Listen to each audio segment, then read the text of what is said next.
Hey folks, if you've been around RVs long enough, you know they're not exactly maintenance-free. Whether you've got a brand new rig or something a little more seasoned, problems can pop up when you least expect them, and usually at the worst time. So today I'm breaking down the 10 most common issues that come with RV life, and more importantly, how you can stay ahead of them.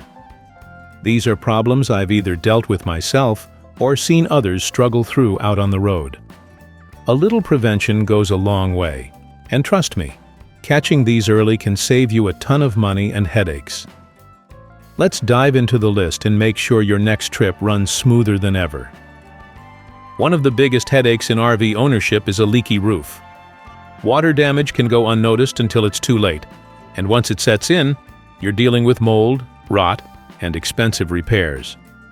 Most leaks start small: cracked sealant, loose screws, or even tree damage. The best way to prevent this is with regular inspections. I make it a habit to get up on the roof every couple of months, especially after heavy rain or a long trip. Look around vents, skylights, and AC units. If you spot any dried-out sealant or small cracks, reseal them right away with RV-grade lap sealant. Also, keep your roof clean from debris, which can trap moisture and wear down protective coatings. If your RV is stored outside, consider using a quality cover or even investing in a covered storage space. And once a year, I recommend doing a full roof treatment to help keep the material flexible and weather-resistant. Roof leaks don't just affect the ceiling. They can ruin walls, floors, and wiring too. Staying on top of this will protect your entire rig and help you avoid costly surprises down the road. A dead battery can ruin a trip fast, especially if you rely on it for lights, the fridge, or your water pump. One of the most common problems is phantom draw, where small electronics or systems slowly drain power even when you think everything's off. To prevent this, I always disconnect the batteries when I'm not using the RV for more than a few days. A simple battery disconnect switch can save you a ton of hassle. Also, keep your batteries charged and check water levels if you're using lead acid. Letting them sit dead for too long will shorten their lifespan drastically. Solar panels can be a game changer here. They keep the batteries topped off without needing a hookup or generator. Also, know your parasitic loads. Things like propane detectors, stereos, and even the fridge panel can sip power around the clock. If you notice frequent drain even with minimal use, consider testing for draw using a multimeter. Staying on top of your battery maintenance means you won't wake up in the middle of nowhere with no power and no way to recharge. Trust me, it's worth the extra attention. Tire blowouts are one of the scariest and most dangerous things that can happen while driving an RV. They usually come down to one of three issues: overloading, underinflation, or old tires. Most folks don't realize that RV tires age out even if the tread still looks good. I replace mine every 5 to 7 years, regardless of mileage. Before every trip, I check tire pressure with a reliable gauge and inspect for cracking or bulging. Don't forget the spare either. It needs love too. Another must-have is a tire pressure monitoring system, TPMS. It'll alert you the moment a tire starts losing air or overheating, giving you a chance to pull over before disaster strikes. Make sure your load is properly distributed and you're not pushing the weight limits. I weigh my RV at least once a season at a CAT scale to confirm I'm within safe limits. Blowouts can rip up your wheel well, destroy wiring, and even cause accidents. Being proactive with maintenance, pressure checks, and aging awareness goes a long way in keeping your RV safe and your travels stress-free. Slide-outs are awesome for extra space, but when they fail, it's usually at the worst time, like when you're trying to set up at night in the rain. Common problems include motor failure, misalignment, and worn-out seals. Prevention starts with keeping everything clean and lubricated. I use a dry lube on the rails and inspect the seals for any cracking or buildup. Make sure the slide operates smoothly and doesn't stutter or strain. Those are early warning signs of trouble. Don't overload them either.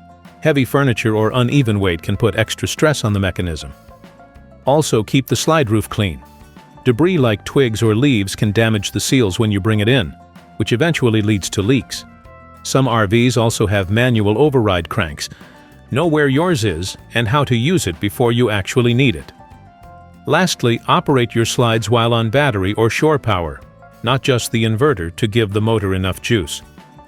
Taking a few minutes to do regular checks can save you hours of frustration and keep your living space functioning the way it should. Clogged black or gray tanks can turn a relaxing trip into a smelly nightmare. These blockages usually happen because of poor dumping habits or not using enough water. Let's start with the basics. Always use plenty of water when flushing solids down the toilet. Dry flushes are a one-way ticket to a pyramid of doom inside your black tank. I also use RV-safe toilet paper and occasionally toss in a tank treatment to break things down faster. When dumping, wait until the tank is 2/3 full so gravity can help move everything out. Afterward, I flush the tank with clean water using a built-in sprayer or external wand. For gray tanks, watch what goes down the sink. Food scraps, grease, and soap scum can all build up and cause issues. I use sink strainers and run hot water after washing dishes to help keep the line clear.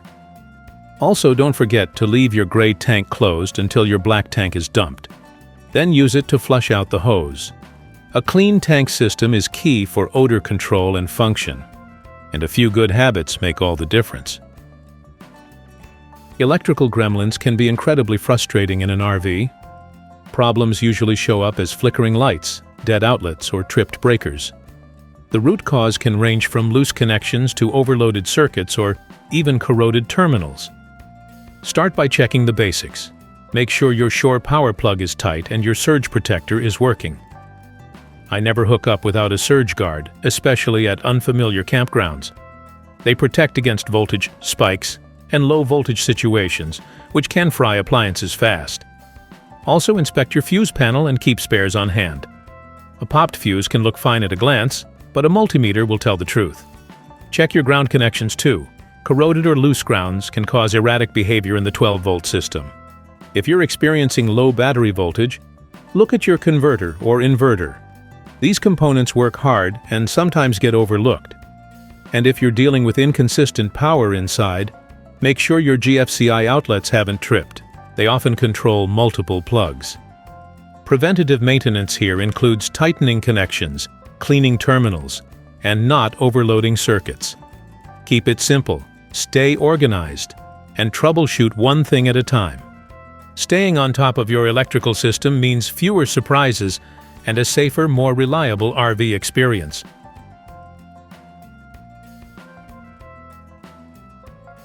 A failing water pump can be a huge headache, especially when you're boondocking and relying on your onboard water system.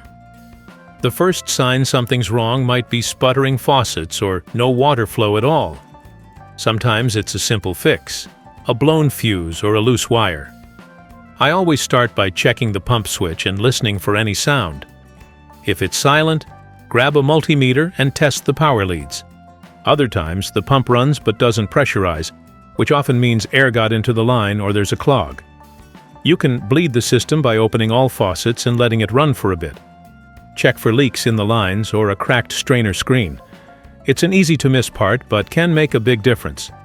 Sediment from freshwater tanks or hard water buildup can clog things up too, so flush your tanks every few months. Keep a spare pump on hand if you travel in remote areas.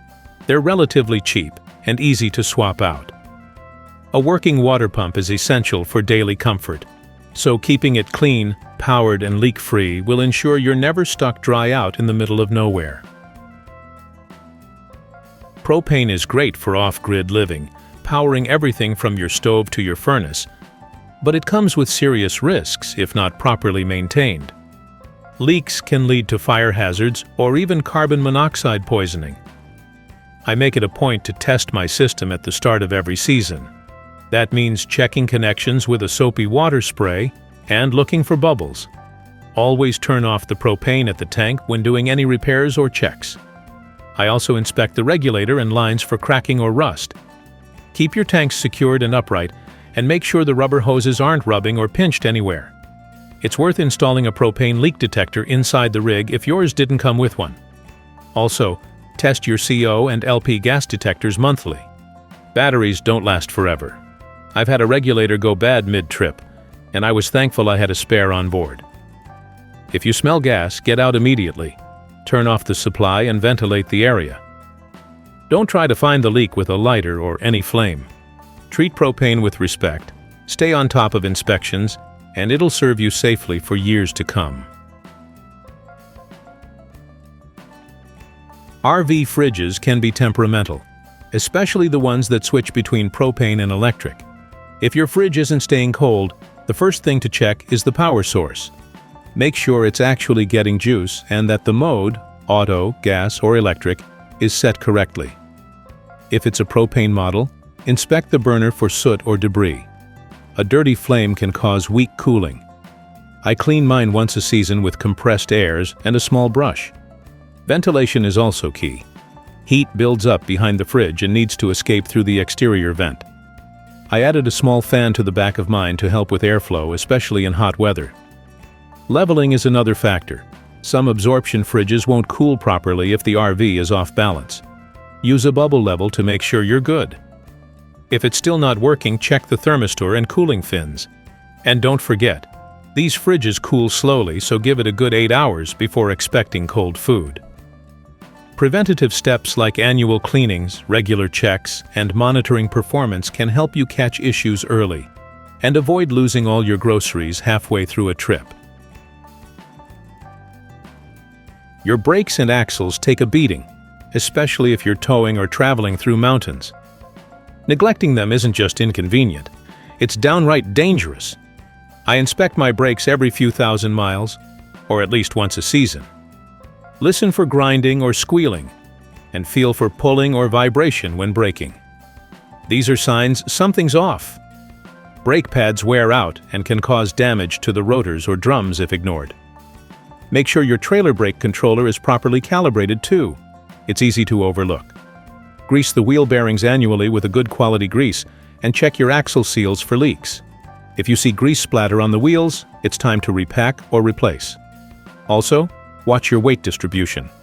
An overloaded or unevenly loaded rig puts extra strain on the axles and brakes, wearing them out faster. Keep a torque wrench handy to check your lug nuts regularly. Loose wheels are more common than you'd think. Stay ahead of trouble by scheduling brake inspections, doing visual checks, and servicing parts before they wear out completely. It's all about keeping your RV safe, stable, and ready for whatever the road throws your way. And there you have it, 10 of the most common RV problems and how you can stay ahead of each one. Now I know this stuff isn't always the most exciting part of RV life, but a little maintenance and know-how goes a long way in keeping your adventures fun instead of frustrating. Trust me, I've learned a lot of these lessons the hard way. And if I can help you avoid just one breakdown or repair bill, then it's all worth it. If you found this helpful, give it a thumbs up and drop a comment with the worst RV issue you've ever had. I'd love to hear your stories. And if you're into tips, travel ideas, and gear that actually works out on the road, go ahead and subscribe for more. Safe travels, and I'll catch you on the next one.